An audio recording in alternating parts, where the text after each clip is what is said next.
Hello students, in this video we'll consider projection matrices and reflection matrices in high dimensional spaces. Let's suppose first that v hat is a unit vector in Rn. And now I want to define a projection operator. I like to project any vector x onto v. Define, so projection onto the vector v of a vector x. This is really mapping from Rn to Rn for n-dimensional vectors, is going to be just some multiple lambda of the unit vector itself. That's by definition, and I want to find out what this lambda is going to have to be, right? And so how do I figure out what this parameter lambda is going to be? Well, we know that if we consider x minus the projection onto v of x, this is exactly equal to x minus lambda v. And now what I'm going to do is this vector over here is perpendicular to v. This vector is perpendicular to v, which implies that x minus lambda v hat dot v hat is equal to 0. So this is equal to, by distributing the dot product, x dot v hat, and then minus lambda v hat dot v hat, which is equal to 1, is equal to 0. That says that lambda is equal to x dot v hat. Okay? Excellent. So now we can formally define our projection operator, right? So what's our projection operator? So hence projection of x, projection onto the vector v of x is x dot v in the direction of v, right? Okay, well remember, what is x dot v? I'm just going to write down one sort of calculation so we can actually visualize this as a matrix. This is really what? This is really x1 v1 plus all the way down to xn vn, and that's hit with the what column? With the column over here, with the vector over here, just v1 vn.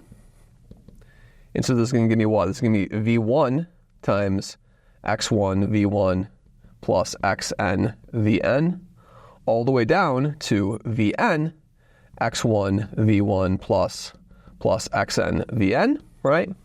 And so now, of course, I can realize this is a matrix over here. So this is what matrix? This is the matrix v1 v1, v1 v2, all the way down to v1 vn, all the way down to vn v1, all the way down to vn vn, hit with the vector x1 through xn. Okay, so this vector, over here, so of course the entries of this matrix over here, the entries of this matrix over here are just vi, vj. I and j go from 1 up to n. That's our projection matrix, right? So this it corresponds to the matrix which is associated to projection onto the vector v, right? So that's what that matrix looks like for the matrix association. Great.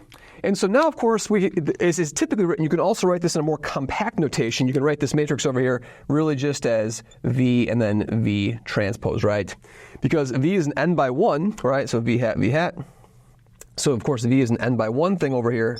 It's an n by 1 vector, and then this is going to be a 1 by n. So the output over this is just exactly going to be an n by n matrix, which you can check is equal to this thing over here. That's a projection onto v.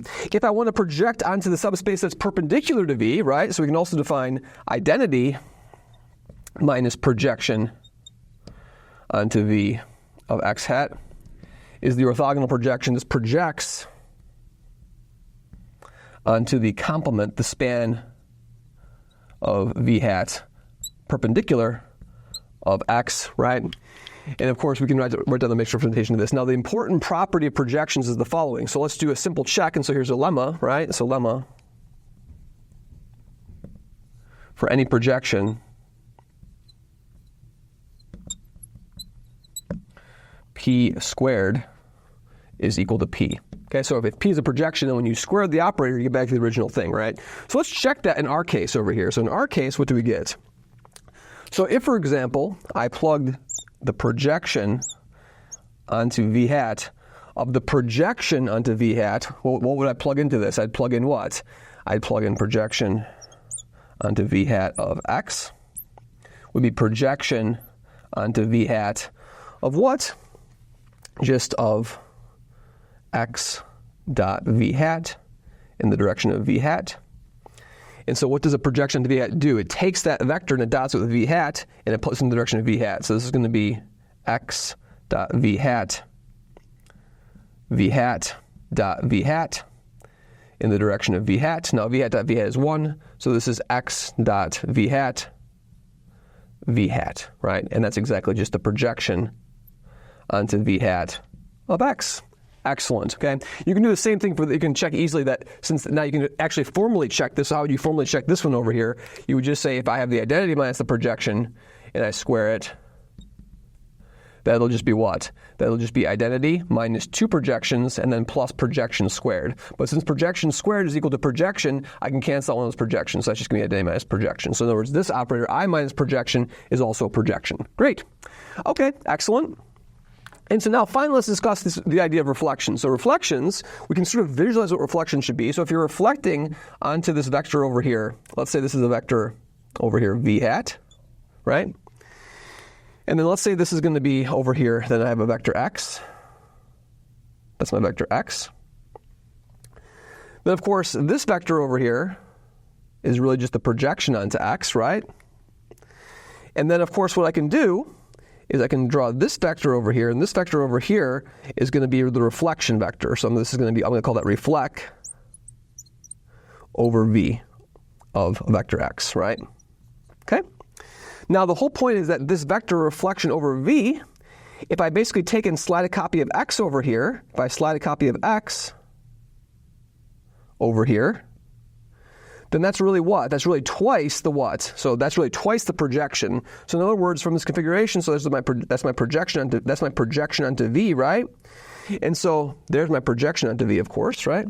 This vector over here is just projection onto v of x, right? And if I double that, I get to this point over here by similar triangles. So this is going to be twice the projection of v onto x.